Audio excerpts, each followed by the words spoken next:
This meeting of the Audit Risk and Compliance Committee is now being recorded for record-keeping purposes. By participating in this session, you are consenting to the recording, retention, and future viewing of this meeting. This meeting is now being live-streamed. Thank you. Please proceed. Thank you, everybody. Welcome to the meeting of the Audit Risk and Compliance meeting. Could we do a roll call, please, Karen? Certainly. Mr. Becker? Here. Treasurer Garrity? I'm here. Representative Schemmel? I'm here. Thank you. Ms. Soderberg? Here. All right. And Secretary Thal? I am here. All right. Thank you. Everyone is present and we have a quorum. Great. And I would like to formally welcome our Chief Compliance Officer, Joanne Collins, to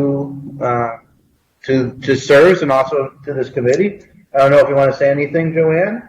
Oh, thank you, Secretary. I just want to say first that I believe I've met everyone in person during the July board meetings, but I just want to take a brief moment to say how thrilled I am to be here. I'm excited to serve this committee, the board, and Sears in general. I've enjoyed my very, very short time here, and I look forward to working with all of you. So thank you again for the welcome. Thank you. We are very glad to have you on board and to continue the great work that Chris Houston has started. So Absolutely. Thank you for recognizing that. Great. No old business or special presentations, so I think we are on to new business. And Karen, please take it away. Thank you. I'm sorry, did you want to approve the minutes? Oh, I'm sorry. No, yeah, please. we need to approve the minutes of June 8th. So a motion is in order.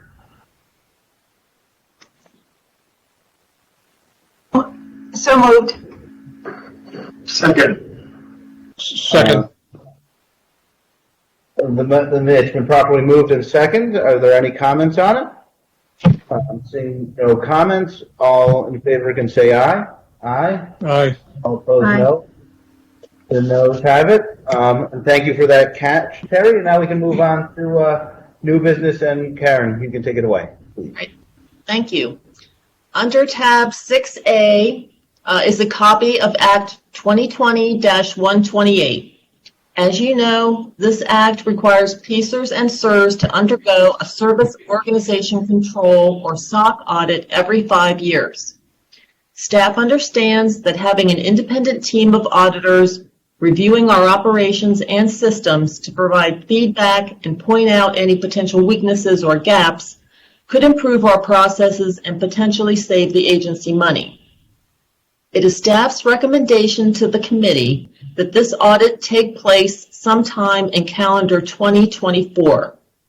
This will meet the Act's requirement for the audit to occur within 5 years of November 2020.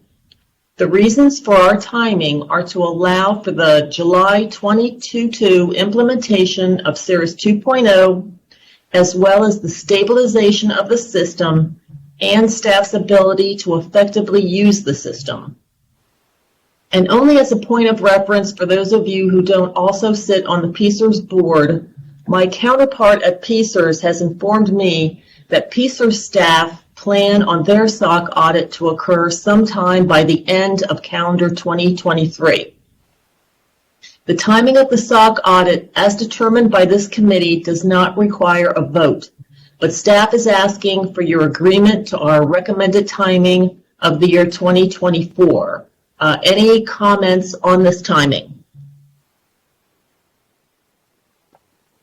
No, I think that timing makes sense. It allows us time to build it into the budget over the next 3 years, and I think you have identified our biggest risk fairly as the new system that needs to go live, and we need to be able to have some data and working knowledge of it, which would be helpful for this audit to capture and help us review. Great. All right. Thank you. I'm just going to keep it moving to catch up on some time. And under tab 6B is an independent auditor rotation policy. It's a draft policy on implementing a rotation requirement on our independent auditors.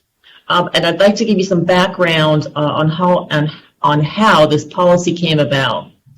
Over the summer, SERS held a procurement effort for independent auditor services for 2021 through 2025.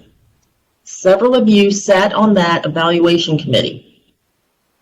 KPMG was selected and a question was raised as to whether SERS has a requirement to limit the number of years that independent auditor staff can work on the SERS audit engagement, and the answer is we do not. In response to concerns by a few members of that evaluation committee, the policy under tab 6B-2 was drafted. The policy coincides with the SEC's Sarbanes-Oxley, or SOX Act of 2002. This act is effective for publicly held companies with stock traded on the stock exchange. There is no similar requirement for government entities. Section 203 of the SOX Act states that only the lead engagement partner and the concurring partner be limited to no more than 5 consecutive years on an audit engagement. This policy would come into play in situations when a firm is granted 2 5-year contracts in succession, as is the case with KPMG.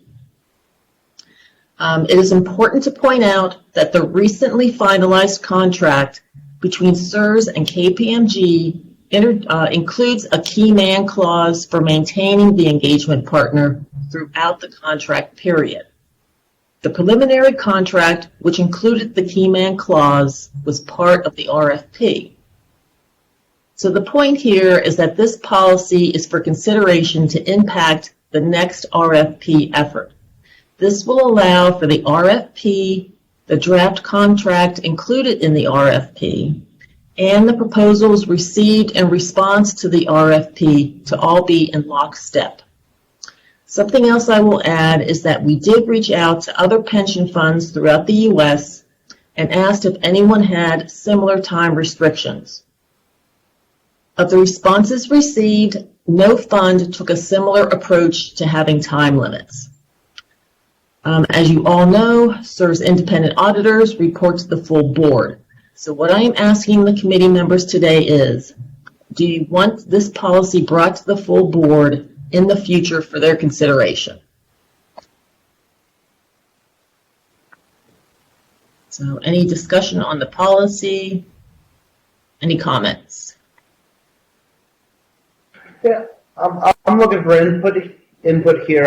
I thought in the RFP process, which I was okay with, there was some strong feeling that this is something that needs to occur. I am open to it, but I am not.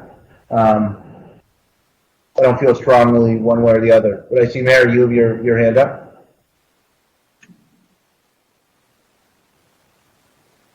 You're muted, Mary. Thank you. I was on the RFP committee, and one of the things that we were seeing was that KPMG really stood out as a candidate for our independent auditor. But at the same time, it's always good to have fresh blood. Having the head of the team that handles the audit for us, having that person change routinely, that's a way of freshening the view of the audit staff as they begin to meet with our staff. It's always good to have fresh eyes coming in, and having somebody at the top who perhaps would give that direction, I think would be very helpful.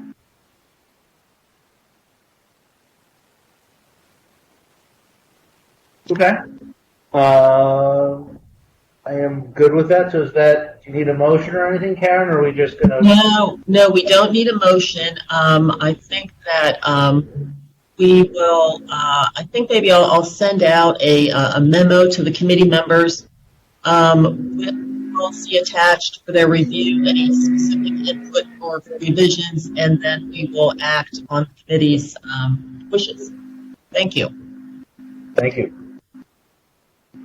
All right, and then the last discussion for public session is under tab 6C, which is an IA update memo. First item is that a discussion by SIR's IT staff later in this meeting on SIR's cybersecurity program will address one of Funston's recommendations made in their April fiduciary review report. Item 5.2 of the report's recommendations is to, quote, ensure adequate board oversight of cybersecurity performance and risks. To that end, we plan to have more recurring presentations from SIR's IT officers given to you at future committee meetings. This may result, in increasing the number of committee meetings each year. We believe it is better to increase the number of meetings when needed as opposed to holding longer meetings. And the last item in the update is that our IT auditor has accepted another position within SIR's finance area effective November 6th, and we will be recruiting for a replacement in the future. That's all I have, Secretary Thal. Wonderful. Thank you. We also have the employer allocations and pensions amount as a tab for information. That, I guess, we are ready to go into executive session. So, Don or Joe, do you want to tee us up? Certainly, Secretary Thal. The Sunshine Act allows an executive session to receive the reports from auditors or similar types of investigators on such things as audits, network vulnerability studies, security processes, programs, risk assessments, things to enhance the safety and security of the organization as SCRS as an organization. All of the items on the executive session agenda fall within the list of permitted executive session items and therefore are legitimate subjects for the executive session. Before we enter the executive session, please give us a minute to make a few technical changes here in the boardroom on your behalf. We will make you aware when the appropriate changes have been successfully made. As a reminder, the public meeting will resume on this live stream connection when the executive session is complete.